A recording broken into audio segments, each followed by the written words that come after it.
बिस्मिल्लाहिर्रहमानिर्रहीम। Farming business TV की जानब से आपको खुशामदीद। तो अल्लाह पाक से दुआ है कि आप जहाँ भी होंगे खुशहाल होंगे और अच्छी लाइफ गुजार रहे होंगे।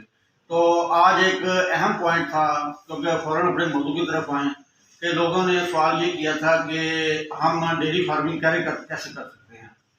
तो मेरा जवाब यही है, अगर आप डेयरी फार्मिंग अच्छे तरीके से करेंगे तो ये क़यामत तक चलने वाला कारोबार है। ये हज़ारों सालों तक ये कारोबार ख़त्म नहीं होगा। अगर आप चाहते हैं कि ये कारोबार करें और किस तरीके से करें, तो ये 1000 साल में भी ये कारोबार ख़त्म नहीं। ये आइडिया हमारा नेचुरल देसी वनडे का हमारा एक आइडिया, हमने पाकिस्तान में पहली दफ़ा हमारा ये आइडिया कि चेन सिस्टम आपने डेयरी फार्मिंग करनी है।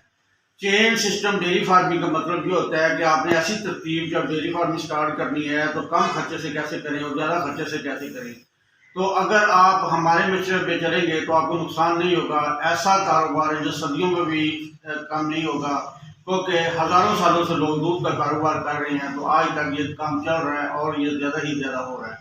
तो थोड़ा सा ये प्रॉब्लम इसमें आ रही थी, दूध का रेट जब अनाज ज़्यादा महंगी होते हैं, खुराक महंगी होती है, फसलें महंगी हैं, तो दूध का रेट उस हिसाब से नहीं बढ़ता, तो इसलिए फार्मों को नुकसान होता है। तो सबसे बड़ी बात, अहम सवाल था, ये लोगों ने मुझे किया था, इसके बारे में आपको बताता हूँ। पहला सवाल यह था कि डेयरी फार्मिंग कैसे स्टार्ट करें। अगर तो आप 20 किलो दूध देने से वाले जानवर से कम लाएंगे तो डेयरी फार्मिंग नुकसानदेह है।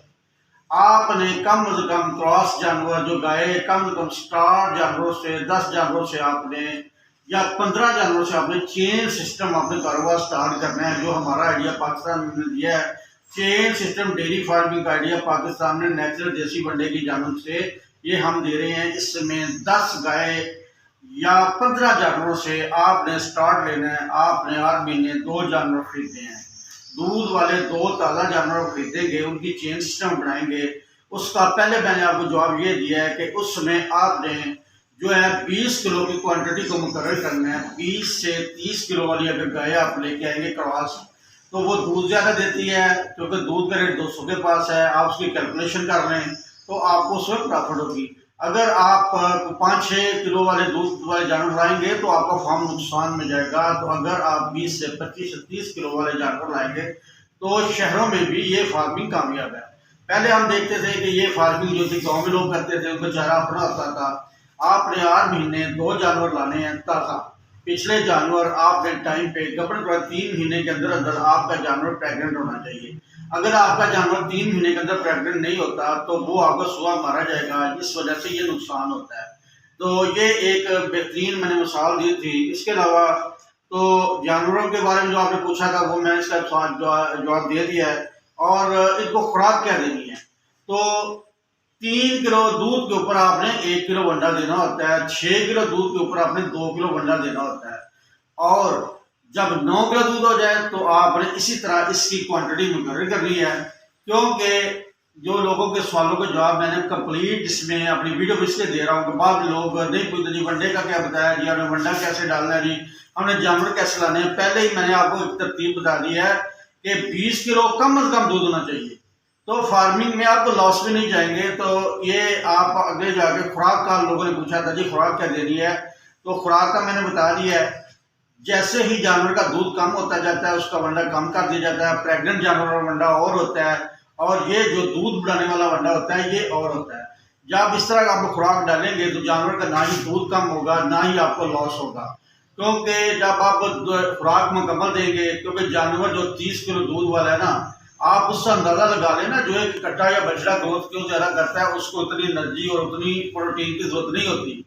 जो जानवर दूध वाले होते हैं, आप उसके दूध के अंदर से 2 टाइम इतनी खुराक ले रहे हैं, माँ के बच्चे को भी साथ वो खुराक मिल रही होती है, वो भी ले रहा होता है, साथ उसके अंदर प्रोटीन निकल जाती है, कैल्शियम और जितने विटामिन मिनरल मादनियात वो दूध से निकल जाते हैं। तो वो क्या होता है, सुबह वाले दूध की खुराक उसको सेकेंड टाइम सुबह की डालेंगे तो शाम को रिजल्ट आएगा, शाम को डालेंगे तो सुबह रिजल्ट मिलेगा। तो ये एक कामयाबी का फार्म की कामयाबी की जमानत है। अगला बात, अगर आप अपना अनाज अपनी खुराक जानवर की स्टॉक नहीं करते तो आप लॉस में जाएंगे। आपने वंडा भी स्टॉक रखना है, आपने उसके अलावा साइलेज स्टोर करके रख लेना है, तूड़ी स्टोर करके रखनी है। जितनी अच्छी खुराक डालेंगे 7 वनडे के उतना अच्छा रिजल्ट मिलेगा। तो स्टॉक आपने कम से कम 3 महीने 6 महीने और 1 साल का स्टॉक होगा तो तब आप डेयरी फार्मिंग में कामयाब हो सकते हैं। ये मेन टिप्स मैं दे रहा हूँ, डिटेल में मैं दोबारा वीडियो बनाता रहूँगा। तो ये बात अहम थी कि आपने इस तरह इन जानवरों को आपने बेहतर से बेहतर माहौल देना है। और जब गर्मियाँ हैं तो माहौल हवादार हो। सर्दियों में आपने जानवर कवर रखने हैं, सर्दी से बचाना, जानवर खुराक अच्छी दे रही है तो जानवर को सर्दी नहीं लगेगी।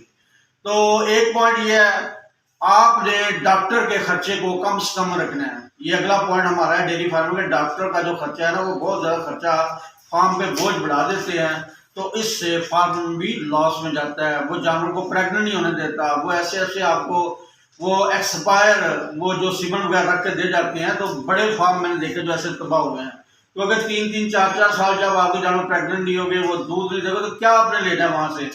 तो अगली बात यह है कि लेबर का खर्चा कम कर लें। जब आप लेबर का खर्चा कम कर लेंगे तो वो उसी सूरत होगा जब आपके पास बंडा और स्टॉक अनाज मौजूद होगा, तो आप क्या करेंगे, आपको बहुत ज़्यादा उससे फ़ायदा मिलेगा। आप फ़ायदा लेंगे तो आपका क्या होगा कि एक आदमी भी 20 जानवर, 25 जानवर, 30 जानवर खुराक डालेगा। फ़र्क और मिल्की की मशीन लें, मशीन से आजकल भैंसों वाली मशीन भी पाकिस्तान में आने लगी है। दूसरी, एक बंदा वो सारी 20-50 जानवरों की चुवाई करेगा। तो ये पॉइंट मेन मैंने बता दिए थे। डेयरी फार्मिंग हज़ारों सालों में ये पहले भी काम चलता है, आगे भी चलेगा। ये जो दूध वाला कारोबार है ये कभी खत्म नहीं होगा। नेचुरल देसी अंडे की जन्म से और फार्मिंग की जन्म से। खुदा हाफिज़। पाकिस्तान जिंदाबाद।